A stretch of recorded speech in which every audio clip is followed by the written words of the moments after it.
So yun guys, panoorin natin to.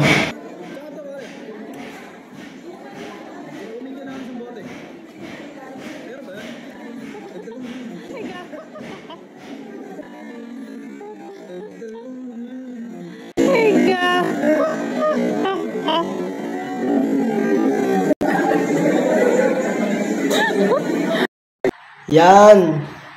Diyan kayo magaling, no? Bibili kayo ng only rice, tapos hindi only rice. Pili nyo nakatipid kayo niyan. Tapos ito pa si di ko alam kung sino yung nagbibideo, di ba? Tuwan-tuwa ba kayo sa ginagawa nyo? Daig nyo rin yung magnanakaw sa ginagawa nyo. Hindi na lang kayo bumili ng magkano lang idadagdag nyo sa only rice, di ba? Sabihin na natin 20 pesos lang idadagdag mo. Hindi mo pa magawang magdagdag.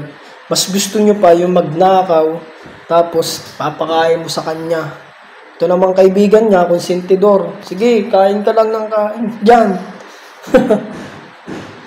Akala nyo, ikinasisikat nyo yung ganyan.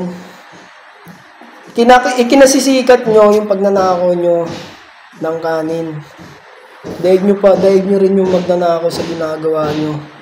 So, kaya nga tayo may menu para pumili ng ng only rice o hindi. Kung hindi only rice ang pinili mo, edi wag kang isang kanin lang, okay na. Ito naman si okay lang, tanggap lang, sige kain. Alam niya na galing sa kabila, di ba? Alam niya sa sarili niya na hindi siya only rice, pero sige lang, okay lang, lagyan siya ng kanin. Ang pangit lang ng ginagawa nyo kasi, isipin nyo ikaw nag-franchise ng Mang Inasal. Tapos, may isang tao na nag-video na nag-viral na yung isa, hindi only rice, yung isa only rice. Tapos nilalagyan nito ngayon ni only rice si one rice lang. Yung hindi only rice. So nag-viral. Ano mangyayari sa mga tao? Gagayahin, di ba? Pag ginaya, sino ngayon lugi? Di ba, Mang Inasal?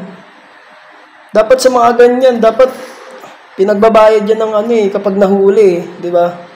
Parang katulad sa buffet, di ba? Pag kumuha ka lang tapos di mo maubos, magdadagdag ka, magbabayad ka sa kanila. Dapat ganun din ginagawa dito. Ilang tao pa kayang ganyan na ginagawa ni Kuya, no? Akala niya kasi nakakatuwa yung ganyan. Sabihin natin nakakatuwa. Pero, deep inside, di ba, masakit para sa may-ari yan. Tapos nag-viral pa, binidyoan nyo pa, pinost nyo pa sa Facebook, di ba? Hindi maganda yung gawain nyo na yan. Kasi paano yung mga bata, di ba? Kapanood ng mga bata ito, pwede pala yan, di ba? Sabihin na, kahit yung mga matatanda, di ba? Sabihin na, pwede pala to. Ganito na lang din gawin natin, di ba? Gagayahin kayo. Di nyo na lang sana pinost yung video, di ba? Kung gaganyan kayo, tinago nyo na lang. Kayo yan din sa inyo yan sa ginagawa nyo Nakakaya kayo. Magkano lang yung idadagdag mo para maka-only rice. Hindi ka pa magtatago. At kakain ka pa. Kahit tumawag ka ng kanin, okay lang. Kasi alam mong wala kang ginagawang masama. Diba? Kaya sa lahat ng mga tao na nakapanood ng video na yan, please lang, huwag yung gayahin yan. Dahil may kasabihan nga tayo, sa maliit na bagay nga, kung magnakaw ka sa maliit na bagay, paano pa kaya sa malaking bagay, di ba? Kaya hindi tayo umuunlad Ito, Pilipinas Kaya hindi tayo umuunlad Dahil sa mga ganyan di ba? Gagayahin tayo ng gagayahin yung mga ginagawa nyo. Nakakala nila tama, di ba? Kaya yun lang mga tol, no? Please like, follow, and share mga ating video na to. Sana may matutunan kayo dito sa mga ginagawa na to. Tsaka huwag kayong matuwa sa ginagawa nila kasi hindi tama yung ginagawa nila Maling-mali ang ginagawa nila. Yun lang mga tol, no?